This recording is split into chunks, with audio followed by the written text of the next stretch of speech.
Hello everyone, welcome back again to UPSC diary PYQ club. अपने series को continue करते हैं। ठीक है, ये सीडीएस के लिए आई एम सेइंग ये रामबाण की तरह होगा। ऑब्वियसली आई होप कि आप फॉलो कर रहे हो इसे बहुत अच्छे तरीके से। Let's start our D15 of CDS PYQ practice series. ठीक है, सारे एग्जाम्स का डिकोड करेंगे। I hope you are following the playlist as well. अभी जो अभी हम लोग ज्योग्राफी का क्वेश्चन करेंगे जो कि CDS 2022 के फर्स्ट एग्जाम में आया हुआ था। राइट, यहाँ पे देखो ऐसे प्रैक्टिस करने का क्या सीरीज है। जो फर्स्ट टाइम देख रहे हैं, पहले ये टेलीग्राम ग्रुप में जाओ आप। यहाँ पे टेलीग्राम ग्रुप है, यहाँ पे इसमें ये जो टैब होगा, टॉपिक होगा, वहाँ पे जाना। यहाँ से आप PDF डाउनलोड करना। उसमें डे लिखा होगा कि कौन से डे का देखना है। Day 15 है, Day 15 का वहाँ पे लिखा होगा और उस पेपर को अटेम्प्ट करना आप। ठीक है, अराउंड 15 to 20 क्वेश्चन होगा पर ईच ईयर। हर साल इतना ही ज्योग्राफी का एवरेज रहता है। ठीक है, फिर उसके बाद से वीडियो को आप देखना। आई मस्ट से कि इतना यूजफुल होगा आपको, और उसमें वैल्यू एडिशन करना कि यू कांट, आपको पेपर में ये रिफ्लेक्ट होगा। आई मस्ट ग्रांटेड, क्योंकि बहुत ज़्यादा वैल्यू एडिशन है। यहाँ पे देखो आप, जैसे ये CDS 22 का फर्स्ट पेपर, यहाँ पे पिक्टोरियल एडिशन भी है प्लस सम रिटेन एडिशन भी है। इससे आप समझ सकते हो कि कितना ज़्यादा। यहाँ पे देखो, अंडमान एंड निकोबार, जस्ट बोल देना कि अंडमान से 10 डिग्री डिफरेंस है, मतलब 10 डिग्री से दोनों क्रॉस करता है, इज़ नॉट एनफ। इसके रिगार्डिंग और भी स्टेटमेंट क्या क्या है वो सब यहाँ पे लिखा हुआ है। राइट, ये देखो एरिड लैंडफॉर्म कैसा होता है, ये सारे एक्सप्लेनेशन है विथ पिक्टोरियल मैप। यहाँ पे जो भी रिवर है या जो भी वाटरफॉल है वो सारे, तो ये तो बताया गया कि कौन से स्टेट में है, बट रिवर कौन से है, कहाँ उसका लोकेशन है, ईस्टर्न घाट, वेस्टर्न घाट, वैसे टाइप वो सब कुछ पिक्टोरियल एक्सप्लेन किया गया है। I hope you are following it. Okay, now let's start our discussion for today. और जो भी फॉलो कर रहे हैं, do let me know in the comment section कि आपको ये सीरीज कितना यूजफुल लग रहा है, ताकि बाकियों को भी ये पता चले कि हाँ ये सच में यूजफुल है। ये है CDS एग्जाम 2022 का फर्स्ट पेपर, और आज हम डिस्कस कर रहे हैं ज्योग्राफी के पेपर्स। पहला क्वेश्चन है कि question number 32, which of the following climatic types, जो कोई कोपन स्कीम के हिसाब से, is best suited to describe the climate of western fringe of Rajasthan. जो वेस्टर्न फ्रिंज ऑफ राजस्थान है उसका क्लाइमेटिक टाइप कौन सा है विथ रेस्पेक्ट टू किसके, कोपन्स के स्कीम के हिसाब से। और भी बहुत सारे क्लाइमेटिक क्लासिफिकेशन है अलग अलग साइंटिस्ट के नाम पे, बट ज़्यादातर कोपन्स स्कीम पूछता है।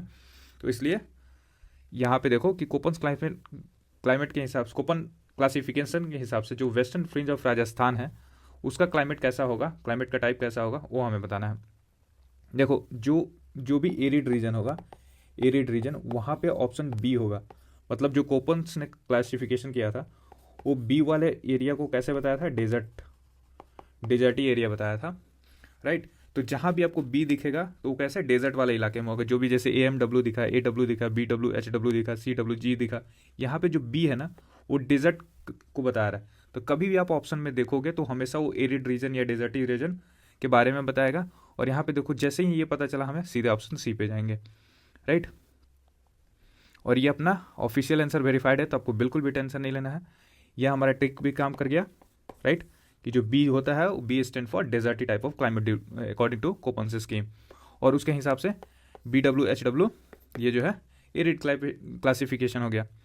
नाउ AMW AW और CWG ये किस तरह का क्लाइमेटिक है वो मैं बताता हूँ। जैसे AMW है, AMW क्या बताता है कि ये मानसून टाइप ऑफ क्लाइमेट को बताता है। AMW जो है वो मानसून टाइप ऑफ क्लाइमेट बताता है। AW जो है किसको बताता है, सवाना टाइप ऑफ क्लाइमेट को। BWHW ये जो है सेमी एरिड क्लासिफिकेशन टाइप है। नाउ CWG, आपको CWG जो है वो नॉर्दर्न प्लेन में हमको देखने को मिलता है, यूपी और बिहार में। ये भी मानसूनल है, बट उसका क्लाइमेट ये कैसा है, तो सब ह्यूमिड टाइप ऑफ क्लाइमेट वहाँ पे देखने को मिलता है। ठीक है, और CWG काफ़ी बार ऑप्शंस में रहा है, तो इसको याद रखना, ये UP Bihar type of climate में देखने को मिलता है।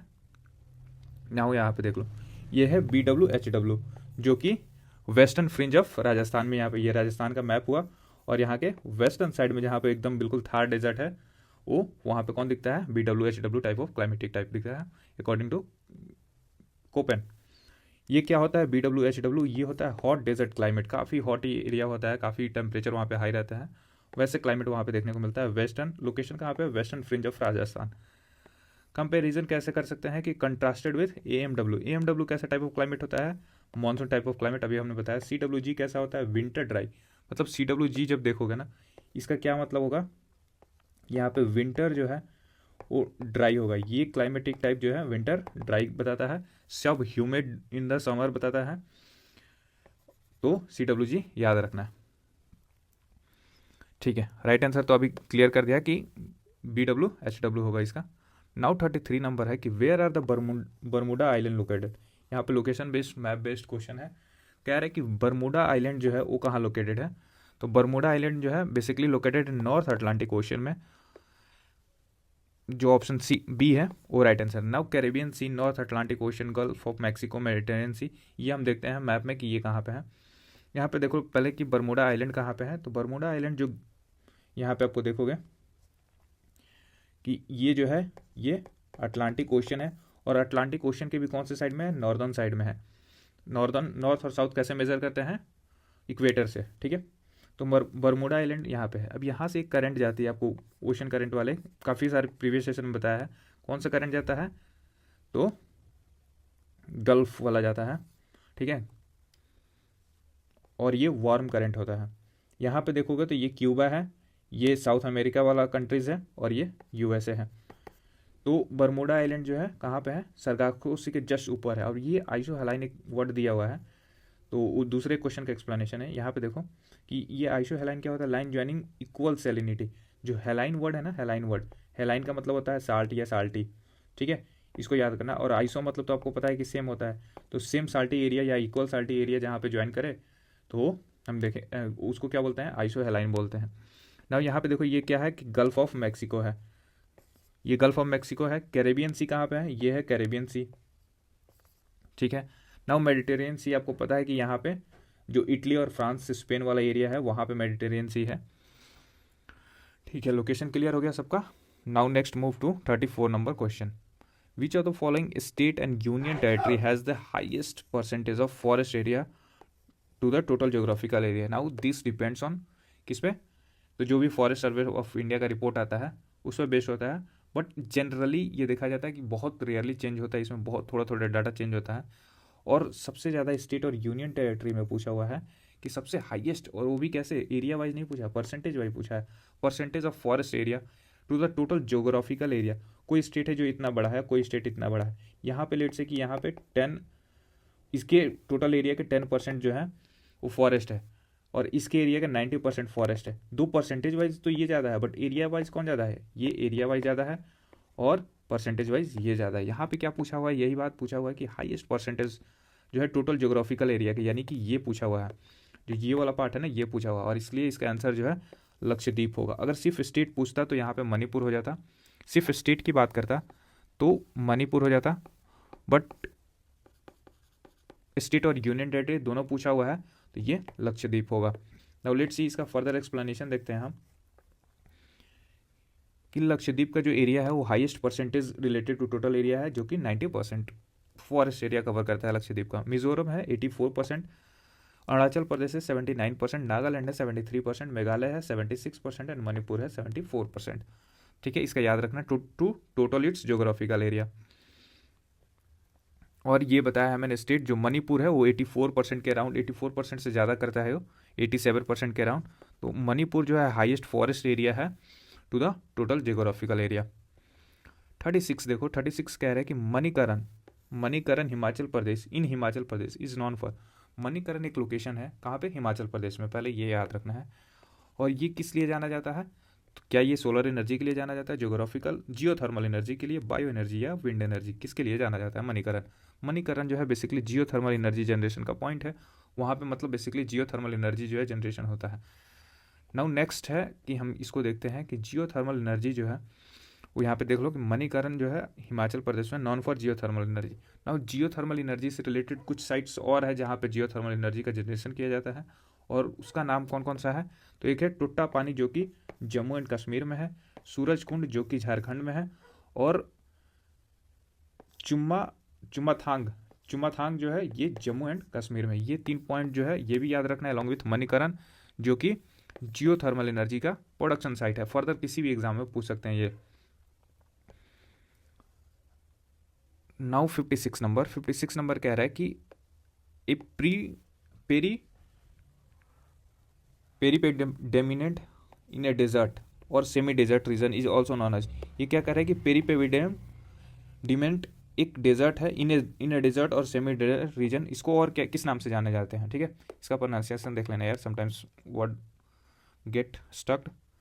तो इसको क्या बोलते हैं, उसको बेजार्ड बोलते हैं। बेजार्ड जो है कौन सा टाइप ऑफ लैंडफॉर्म है, लैंडफॉर्म कौन सा टाइप ऑफ है, यह है डिजर्ट टाइप ऑफ लैंडफॉर्म, और इसकी वजह से यही है पेरी पेडिमेंट जो है उसको बेजार्ड बोलते हैं इन डेजर्ट और सेमी डेजर्ट रीजन। नाउ बाकी देखेंगे कि इंसलबर्ग किसे बोलते हैं, ज्यूजैन किसे बोलेंगे, पलाया। ज्यूजैन काफ़ी बार ऑप्शन में भी आया हुआ है। ये देखो कि ये एरिड लैंडफॉर्म है, और उसके पेरी पेडिमेंट किसको बोलते हैं वो देखते हैं।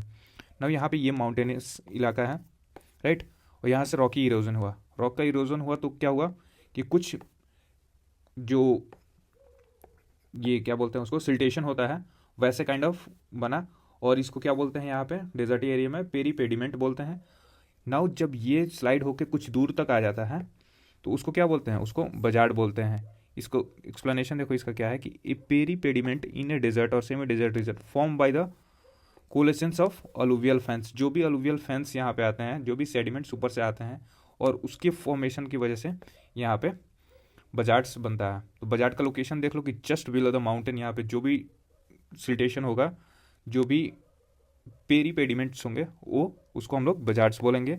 नाउ प्लाया क्या होता है, जो ऑप्शन में था कि प्लाया, यहाँ पे ये क्या होता है कि जब आगे हम बढ़ते हैं, जैसे सेडिमेंट के बाद से बजार्ड के बाद से आगे बढ़ते हैं, तो हमें कुछ और भी सिल्टेशन देखने को मिलेगा जो कि ओल्डर होगा देन बजार्ड्स।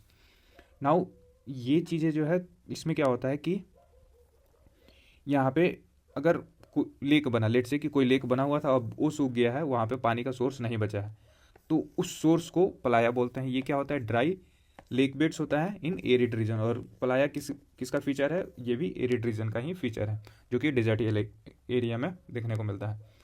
नाउ ये क्या होता है इंसलबर्ग, जो कि अदर ऑप्शन में था यहाँ पे इंसलबर्ग। ये क्या होता है कि ये आइसोलेटेड हिल होता है और पीक होता है, मतलब कि कुछ डिस्टेंस के बाद से एक सिंगल माउंटेन आपको देखने को मिल जाएगा किसी नॉर्मल से इलाके में, जो डेजर्ट एरिया में। वहाँ पे अगर सिंगल एक अपलिफ्टमेंट लैंड दिखे, या फिर वैसे माउंटेन टाइप ऑफ हिल देखे या पीक देखे, उसको क्या बोलते हैं, इंसलबर्ग बोलते हैं। ये अकेला ही देखने को मिलेगा। नाउ 57 नंबर जो है, individual lavas flows are normally only a few feet thick but over a long period of time repeated flows may build up a volcano, such volcano are termed as, okay, कह रहा है कि individual lava flows are normally only a few feet thick but cover a long period of time repeated flows may build up a volcano, such volcanoes are termed as, ऐसे volcano को क्या बोलते हैं, ऐसे volcanoes को हम लोग sealed volcano बोलते हैं, राइट। और बाकी ऑप्शन देखते हैं, composite volcano, strato volcano and cinder cone volcano किसे बोलते हैं। यहाँ पे देखो टेक्टोनिक फोर्स और वोल्केनिक मॉर्फोलॉजी। यहाँ पे क्या है कि सिल्ड वोल्केनो का एक पिक्टोरियल एग्जांपल देखो कि ये फ्लूइड बेसाल्टिक लावा का बना होता है, ठीक है, सिल्ड वोल्केनो। और यहाँ पे क्या होता है, repeated flow of fluids lava over a long period creates broad gentle slope. मतलब क्या होता है कि जब एक एरिया से, जैसे ये प्लेन एरिया है या थोड़ा सा अपलिफ्टेड लैंड है, यहाँ से जब वोल्केनो का ये होता है, इमिशन होता है, तो जो ये होता है वो हैवी डिस्ट्रक्शन नहीं करता है, वो क्या होता है कि जस्ट स्लोली स्लोली ऐसे वाटर्स की या फ्लूइड्स की तरह धीरे धीरे बहने लगता है। और ये जो है फॉलोइंग बहुत लॉन्ग टाइम के लिए चलता है, और यहीं से ये सिल्ड वोल्केनो का फॉर्मेशन करता है, जो कि काफ़ी थिक होता है और काफ़ी लंबे टाइम तक बनता है। नाउ बाकी एक बार आप इसको बढ़िया से देख लेना ज्योग्राफी के बुक में कि कंपोजिट वोल्केनो किसे कहते हैं, स्ट्रेटो वोल्केनो किसे बोलते हैं, और सिंडर कोन वोल्केनो किसे बोलते हैं। अब ये देखो आइसोहेलाइन। आइसोहेलाइन अभी हमने कुछ देर पहले एक्सप्लेन किया था कि आइसोहेलाइन होता क्या है। आइसोहेलाइन आर लाइन्स ज्वाइनिंग इक्वल्स। ये क्या होता है कि आइसोहेलाइन जो है कौन सी तरह का, अभी बताया था हेलाइन मतलब क्या होता है, सॉल्टी। सॉल्टी एरिया को आइसोहेलाइन बोलते हैं, मतलब equal area, equal salt salinity वाली जो रीजन होगी उसको आइसोहेलाइन बोलते हैं, बेसिकली ज्योग्राफिकल टर्म से ये।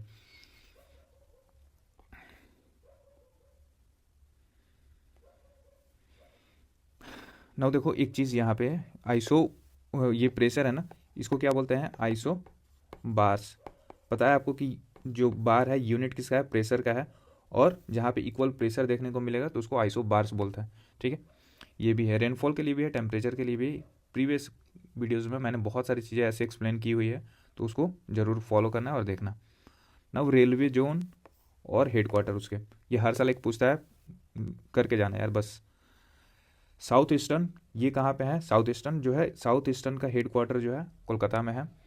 साउथ सेंट्रल का कहाँ है, तो इसका है सिकंदराबाद में। साउथ वेस्टर्न का कहाँ पे है, तो ये है हुबली। और साउथ ईस्ट सेंट्रल का कहाँ है, ये बिलासपुर में है। तो इसका राइट आंसर जो है 2143 हो गया। ठीक है, यहाँ पे कुछ है नहीं, कुछ पिक्टोरियल एक्सप्लेन करने को। नाउ 72 नंबर जो है,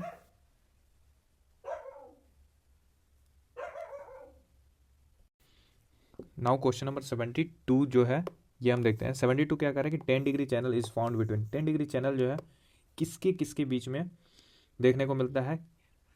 तो ये है ऑप्शन अपना, north Andaman and middle Andaman, south Andaman and little Andaman. इसको थोड़ा सा कॉम्प्लिकेट किया है किस टर्म में, कि इसमें नॉर्थ साउथ एक्सटेंशन भी दे दिया है, वैसे जनरली अंडमान एंड निकोबार देता है, बट इसमें दे दिया है कि उसके आइलैंड्स को भी देखो, आइलैंड्स के सीक्वेंस को भी देखो, और किसके बीच में है वो बताना है। थोड़ा सा डेप्थ गया है। ऑप्शन में देखते हैं, इसका जो राइट आंसर है ये है लिटिल अंडमान और कार निकोबार। कार निकोबार और लिटिल अंडमान से के बीच से 10 डिग्री चैनल क्रॉस करता है। यहाँ पे देखो डिटेल में, ये है अपना अंडमान, ये अंडमान है और ये निकोबार आइलैंड्स है। इसके सब पार्ट्स हैं यहाँ पे, ये देखो, ये है अपर अंडमान, ये है मिडिल अंडमान, और ये है साउथ अंडमान, और ये है लिटिल अंडमान। ठीक है, नहीं यहाँ पे जो है लिटिल अंडमान है ये वाला पार्ट, और ये है साउथ अंडमान। राइट, अब देखो लिटिल अंडमान और साउथ अंडमान के बीच में थोड़ा सा गैप दिख रहा है आपको, और ये गैप को क्या बोलते हैं हम, डंकन पासेस बोलते हैं। इसको याद रखना है कि लिटिल अंडमान और साउथ अंडमान के बीच में कौन सा है। यहाँ पे देखो साउथ अंडमान, लिटिल अंडमान और साउथ अंडमान, इसके बीच में कौन सा है, तो ये है डंकन पासेस। ठीक है, नाउ यहाँ पे आप देखो कि जो साउथ अंडमान है और यहाँ पे कार निकोबार है, तो साउथ अंडमान कार निकोबार के बीच से कौन सा जा रहा है, 10 डिग्री चैनल जा रहा है। राइट, अब इसमें कुछ वैल्यू एडिशन है यहाँ पे, इसको ग्रेट निकोबार बोलते हैं। और जो निकोबार का सबसे हाईएस्ट पीक है ना, उसको किसका क्या बोलते हैं, माउंट थुलीर बोलते हैं, highest peak of Nicobar group. और ओवरऑल अंडमान एंड निकोबार का जो हाईएस्ट पीक है उसका नाम क्या है, तो सैडल पीक, सैडल पीक या सैडल माउंटेन जो है अंडमान एंड निकोबार का ओवरऑल हाईएस्ट पीक है, हाईएस्ट पीक है।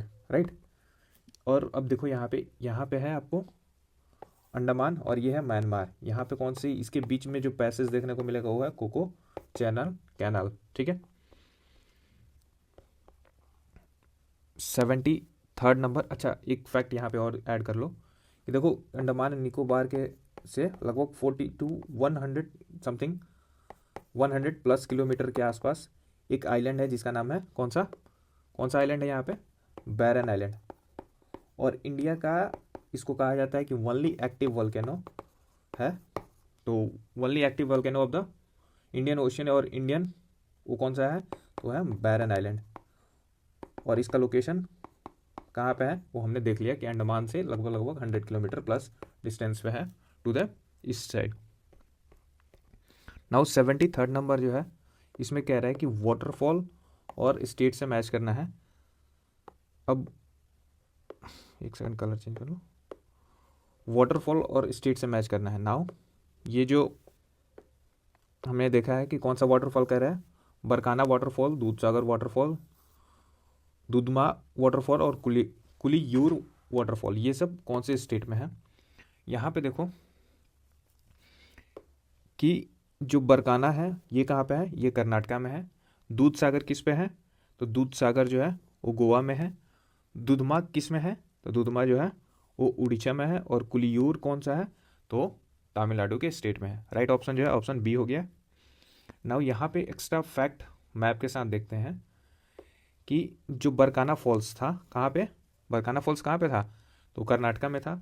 ये देखो लोकेशन, बरकाना फॉल्स जो है ये कर्नाटका में है बेसिकली।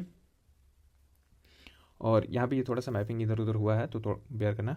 बरकाना फॉल्स कहाँ पे है, तो कर्नाटका में है। और ये कौन से रिवर पे है, सीता रिवर पे, जो कि वेस्टर्न घाट से ओरिजिन इसकी होती है। तो बरकाना फॉल्स कहाँ पे है, सीता रिवर पे। और दूधसागर फॉल्स ये कहाँ पे है, किस रिवर पे है दूधसागर फॉल्स, ये मांडवी रिवर पे है। और मांडवी रिवर कहाँ है, तो मांडवी रिवर गोवा से इसका ओरिजिन होता है, या फिर ऐसा बोल सकते हैं कि गोवा से फ्लो होकर निकलती है। तो दूध सागर वाटरफॉल मांडवी रिवर पे। नो दुधमा वाटरफॉल्स, दुधमा वाटरफॉल्स कौन से रिवर पे है? तो मैकुंड, मैकुंड रिवर जो है ईस्टर्न घाट से ओरिजिन होता है इसका, वहाँ पे, और ये कहाँ पे है? उड़ीसा में है। कुलीयूर फॉल्स कहाँ पे है? येरकुट रिवर पे, जो कि शेर हिल्स में ओरिजिन इसका होता है। ठीक है, next 74, which of the following is not a result of किसका? El Nino effect. El Nino effect का रिजल्ट कौन सा नहीं है? नाउ यहाँ पे हम देखते हैं थोड़ा सा अच्छे से कि अल नीनो क्या करता है कि distribution of equatorial atmospheric circulation, ये बात तो करता है, ठीक है। Flow of the south east trade winds towards the Indian ocean, यहीं पे गड़बड़ है कि ये अल नीनो का काम नहीं है, ये ला नीना करता है।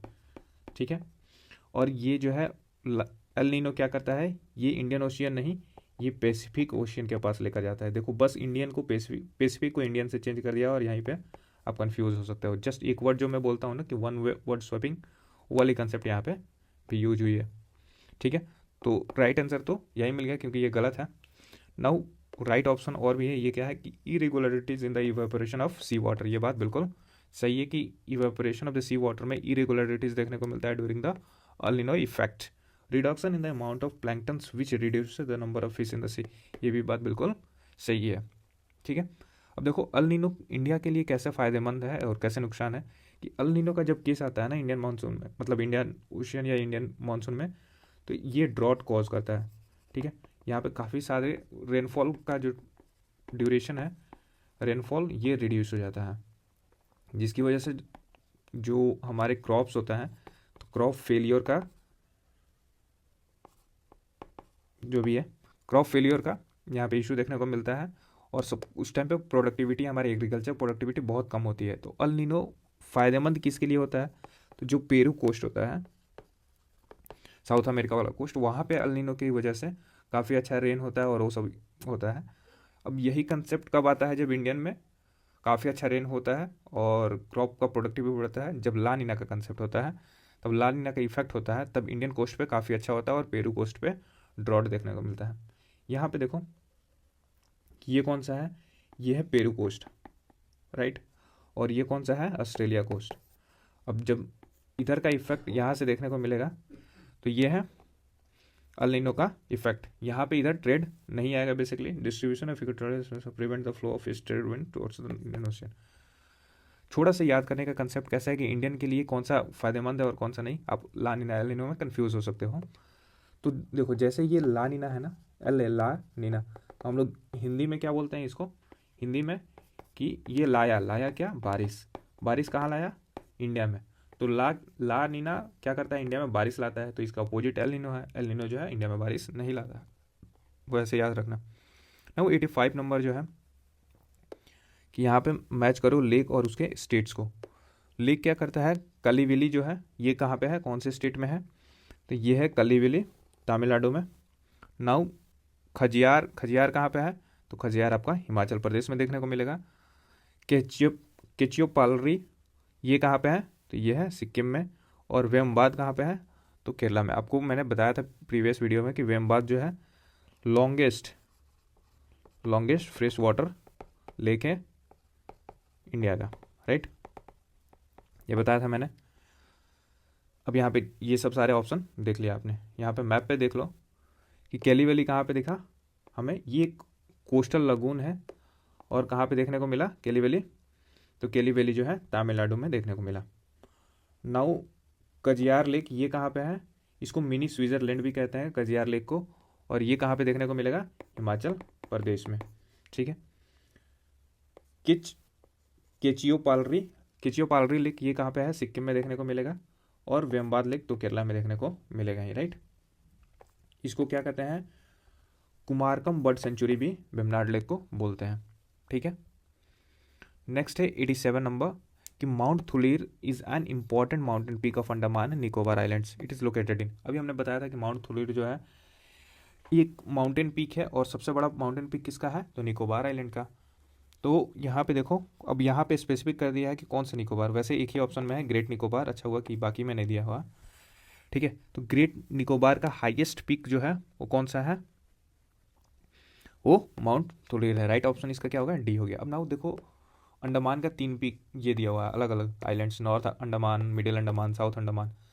तो इसके लिए एक मैंने ट्रिक बनाया हुआ है कि जो नॉर्दर्न अंडमान है उसमें पूरे अंडमान एंड निकोबार आइलैंड का सबसे ऊंचा पीक है जिसका नाम है saddle peak, right. Saddle peak जो है पूरे अंडमान एंड निकोबार आइलैंड का, ये 700 समथिंग है, उसका सबसे बड़ा पीक है। नाउ दिगोलू पीक जो है ये कहाँ पे देखने को मिलेगा, मिडिल अंडमान के सबसे बड़े माउंटेन पीक है। साउथ अंडमान में कौन सा देखने को मिलेगा, कोयोब माउंटेन्स, ठीक है। और ग्रेट निकोबार में हमने देख लिया कि माउंट थुलीर देखने को मिलेगा। अब कुछ मेजर, ये देखो ये दोनों जो है मेजर माउंटेन में काउंट नहीं होते हैं या फिर उसका इफेक्ट देखने को नहीं मिलेगा। बट जो मैंने एक ट्रिक बनाया था, सा दिया क्यों माउंट थुलीर गई, यानी कि जो ये सैडल पीक है नॉर्थ में देख लो इसको, और डिगबोलू जो है डिगयोलो ये कहाँ पे देखने को मिलेगा, मिडिल अंडमान में। और कोयोबो माउंटेन्स ये कहाँ पे देखने को मिलेगा, ये आपको साउथ अंडमान में। और टी से थुलीर, ये याद कर लेना बस, सा दिया क्यों माउंट थुलीर गई, बस। नेक्स्ट है 88 नंबर कि विच of the following land surface has the highest albedo. Land surface में सबसे ज़्यादा हाईएस्ट अल्बेडो किस में होगा। अल्बेडो क्या होता है, अल्बेडो जो है basically reflecting tendency of insulation या reflecting tendency of a body to reflect back the insulation. अभी ये सबसे ज़्यादा कहाँ पे देखने को मिलेगा, तो ये obviously snow covered area, white जो एरिया होता है वो सबसे ज़्यादा रिफ्लेक्ट करता है इंसुलेशन को, ऑब्जॉर्व नहीं करता है, तो स्नोइस एरिया में होगा और स्नो कवर्ड माउंटेन्स। नाउ इसका पिक्टोरियली देखते हैं जो भी बाकी ऑप्शन में था कि barren rocky pediment surface sandy desert and mangrove forest.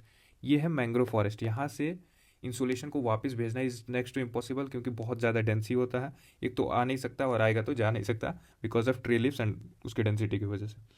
Now sandy desert पे रिफ्लेक्टिंग कम होता है बिकॉज ये वाइट सरफेस का नहीं होता है, ये सैफरन कलर का होता है बेसिकली, तो रिफ्लेक्ट उतना नहीं करता है। रॉकी पीडमेंट एक प्लेन भी नहीं है और ये उतना रिफ्लेक्टिंग टेंडेंसी नहीं रखता, बेसिकली ये थोड़ा सा ब्राउनिश होता है और इसका ऑब्जर्विंग पावर ज़्यादा होता है। बट स्नो कवर्ड माउंटेन्स यहाँ पे सबसे ज़्यादा हाईएस्ट अल्बेडो है बिकॉज ऑफ वाइट बॉडी और ये काफ़ी ज़्यादा रिफ्लेक्ट बैक करता है, ठीक है। लास्ट क्वेश्चन है आज के सेशन का, कह रहा है कि विच of the following is an exhaustible but renewable natural sources. Exhaustible तो हो बट रिन्यूएबल नेचुरल सोर्स हो तो कौन होता है, water in unusable, water in usable condition. जो वाटर यूजेबल कंडीशन में होता है वो क्या होता है, एग्जॉस्टिबल तो है बट रिन्यूएबल नेचुरल सोर्स है, यहाँ पे देख लो, ठीक है। यहाँ पे दो सवाल का एक्सप्लेनेशन है बट ऐसा नहीं है, वाटर होगा इन यूजेबल कंडीशन बिकॉज ऑफ यही ऑप्शन दिया हुआ था अपने यूपीएससी ने। Okay, I hope you like the today session. Do let me know in the comment section कि फर्दर क्या इंप्रूवमेंट किया जाए। अगर आपको पसंद आ रहा है तो ऑल्सो लेट मी नो कि फर्दर इस सीरीज को कंटिन्यू किया जाए या नहीं। Thank you so much for watching.